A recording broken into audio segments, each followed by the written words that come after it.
Il ministro, Siamo ritornati, sì, Zanetti. No, niente, stavamo un po' fuori onda dicendo, ma veramente mi taccio subito, che quello che volevo dire è che ci sono delle problematiche in questo paese che attraversano la storia d'Italia dall'unificazione, forse anche da prima, no? Una la citava prima Christian Ferrari, non come battuta ma come elemento di discussione, la grande questione dell'evasione e la grande questione della corruzione. Non sono fenomeni che puoi rimuovere solo con la legge. Se fosse così l'avrebbe fatto il compianto Bruno Visentini nel 73, quando fece la prima riforma fiscale di una certa valenza, ma perché oggi invece di diminuire è cresciuta? Perché è un problema culturale, ma cambi l'incipit. Se chi deve dare ritorno a quello che diceva il responsabile provinciale della Lega, se chi ha il bastone in mano e amministra il paese è per primo una persona integerrima e sotto il profilo culturale e dell'onestà totale, il messaggio che dai è che non va bene fare queste cose, ma se tu sei il primo, e non mi può dire di no, perché in questi casi, anni di corruzione della politica credo che non ci siano mancati, il messaggio che dai è che invece tutto sommato se puoi fare il furbo conviene, a caduta la qualità del messaggio che tu veicoli non è positivo. In questo senso mi riferivo. Chiaro. Corruzione come elemento innovativo di spinta culturale, che diceva bene Michele, parte dalle scuole, parte veramente dall'istituzione scolastica, a chi amministra il paese sul profilo culturale, sul profilo politico, di scelte economiche. Lì si gioca la sfida della corruzione, non perché fai la legge 190 che dice che il dirigente ogni 3 anni deve girare così evita di essere corrotto, perché se non è corrotto qua, se lo vuole, se il suo modello culturale è la corruzione, corromperà da un'altra parte. Mi spiego, questo volevo dire. Nell'attesa della formazione anche la legge è utile, perché certo. Se aspettiamo sempre che qualcosa cresca... Ma ci mancherebbe. Sì, quindi ricapitolando un po' di più di educazione civica e di senso di responsabilità ci vuole a tutti i livelli, quindi in questo caso anche i cittadini nella loro ci devono aiutare, chiederanno dei servizi e allora lì bisognerà intervenire dal punto di vista politico, e qualcuno nel pubblico si darà qualcosina in più da fare, sicuramente un po' di informazione si è data in più, perlomeno. Ma è servita qualcosa secondo lei questa prima, se è approvata con le modifiche necessarie questa tranche di riforma, o è stata una copertura? Questa tranche di riforma, e concludo subito, che abbiamo detto prima, propaganda elettorale, perché è un problema sentito dalla massa, quindi dal popolo e da tutti, quindi quella lì è quell'aspetto di propaganda elettorale. È iniziata, ben venga che sia arrivata insomma adesso, quella cosa lì un po' spiace sotto elezioni, comunque sì, insomma un inizio c'è stato, meglio tardi che mai. Servita Christian Ferrari? Che utilità ha? Qual è il messaggio che vogliamo far passare in chiusura? Noi sinceramente gli interventi, la dimensione degli interventi non ci sembrano tali da poter in qualche modo affrontare i veri nodi. Un palliativo, insomma, per voi. Da questo punto di vista mi pare che prevalga molto la dimensione mediatico-propagandistica e poi alla fine, nella sostanza, diciamo, i nodi veri rimangono tutti lì. Io lo ripeto molto semplicemente, gli ingredienti davvero importanti e fondamentali per rilanciare anche la pubblica amministrazione sono 2. Giovani e quindi innovazione, dobbiamo mettere dentro giovani, i nostri giovani laureati. Non possiamo tenere la pubblica amministrazione in frigorifero come stiamo facendo da 10 anni, bloccando ogni assunzione. E secondo, la contrattazione. Dobbiamo coinvolgere in maniera costruttiva e dare una risposta ai lavoratori, che poi sono quelli che quotidianamente devono davvero e concretamente migliorare le cose. Andiamo a zigzag, Gastaldon. Pienamente d'accordo con quanto dice Ferrari, c'è solo un piccolo problema, quello delle risorse. Tutti noi vorremmo avere più risorse a disposizione, avere personale giovane, qualificato. Tutto questo oggi non è possibile perché sappiamo qual è lo stato dei conti della nostra nazione, quindi bisogna partire anche da una razionalizzazione che si fa, bisogna anche partire dalle cose positive che si stanno facendo.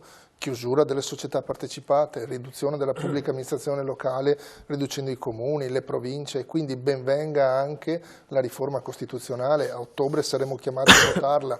Andiamo a dire che non ci serve un Senato elettivo, andiamo a dire che bisogna cancellare le province. Si stanno facendo delle cose. Però il titolo quinto è tremendo. Sì, però trattiamolo, andiamo a vedere, ci sono delle cose positive, così come alcune cose si possono migliorare. Però dire che è tutto male per star fermi, questo non è accettabile. A me piace che il governo Renzi su questo stia lavorando, pubblica amministrazione come molti altri fronti. Chiarissimo. Rovron? da tutti i È logico che io non sono assolutamente in linea con quanto ha detto certo, è giusto, nel senso che allora io sono favorevole se vogliamo allo spirito innovativo che ha portato, poi logicamente a questo dobbiamo aggiungere altre cose, che quello che dicevo prima, cioè il confronto e probabilmente qualche analisi che va fatta in maniera completamente diversa da quella che è stata posta in essere con questi primi decreti, mettiamola così fra virgolette, perché non li abbiamo ancora visti in maniera definitiva. Non sono assolutamente d'accordo con la modalità che ha utilizzato, io la riconduco molto di più ad un spot pubblicitario. Se uno ha voglia di fare una riforma della pubblica amministrazione come Dio comanda, ribadisco, si prendono le parti, ci si confronta, ci sono gli esperti da una parte e dall'altra e lì si inizia a ragionare nel dettaglio sulle quali cose si vogliono incidere. Si può incidere con riduzione della spesa, cosa che è già avvenuta, e ribadisco, a fronte di circa 8,7 miliardi recuperati sul personale con meno 270.000 unità, abbiamo avuto un aumento della spesa pubblica esponenziale, per cui c'è qualcosa che non torna. Allora, le partecipate possono essere uno di quegli elementi, le consulenze, come si diceva prima, possono essere un altro elemento da prendere in considerazione, ma ci sono altre scelte da fare e non sono sicuramente assoggettabili a tagli lineari, ma sono invece più riconducibili ad un riferimento ed un'analisi sui costi standard, per esempio, e ad altre analisi che assieme si possono affrontare. Basta che costi standard non si arrivi poi al discorso dei bisturi. Ma lì apriamo uno scenario nuovo, però bisogna entrare nel merito, che qui non è mai bene parlare a spot, è bene dettagliare la questione in maniera che al più basso con materiali scadenti, vabbè.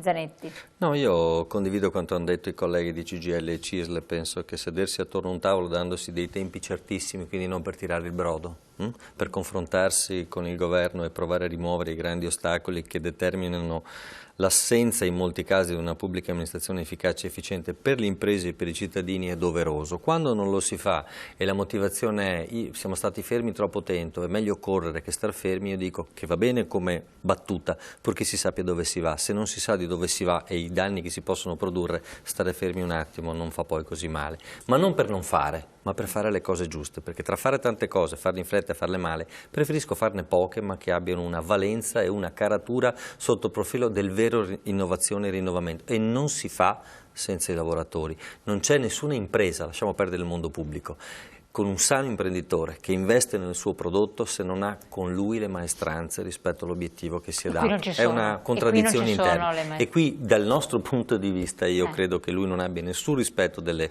parti sociali, ma penso che sia evidente, e non abbia capito che però che dietro a chi noi rappresentiamo ci sono lavoratori in carne e ossa che vorrebbero veramente dare il loro contributo in termini di competenza, di professionalità e anche di merito. A noi non ci spaventa né di parlare di merito, né di parlare di valutazione e né di parlare di aumenti di produttività. Mettiamoci attorno a un tavolo e discutiamolo con calma.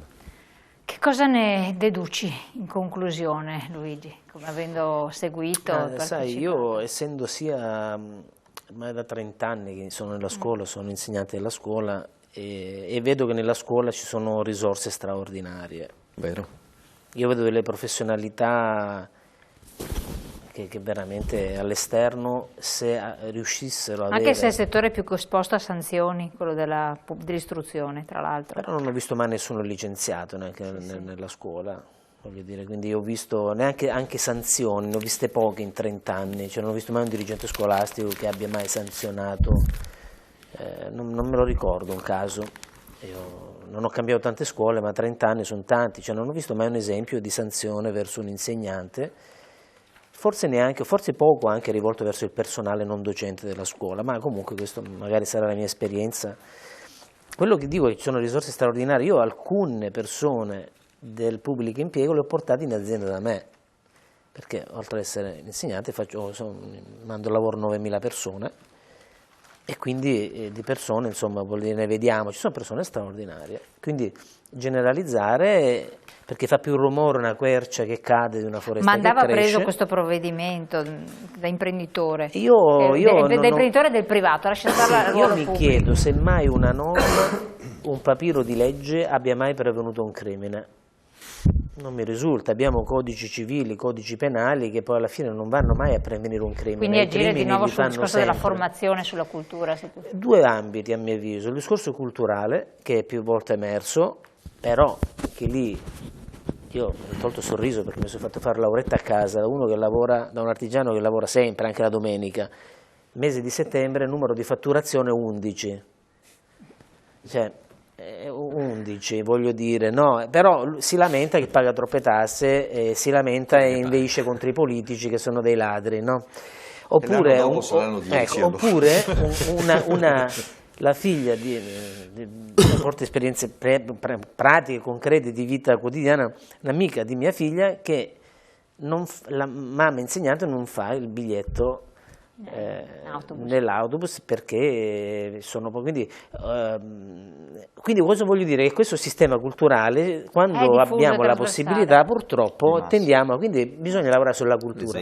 Altra cosa secondo me importante è sulla certezza della famosa pena, voglio dire, perché io, ripeto, la sanzione deve essere ho certa. visto in tanti anni, in 18 anni, sono stato al tavolo di conciliazione in tanti contenziosi, e dove francamente le parti sociali facevano la loro parte, poi si andava davanti al giudice, non ho mai, in genere il giudice o reintegra o cerca di indennizzare il lavoratore, solo in casi straordinariamente eccezionali lo ha lasciato a casa. Cosa voglio dire in chiusura?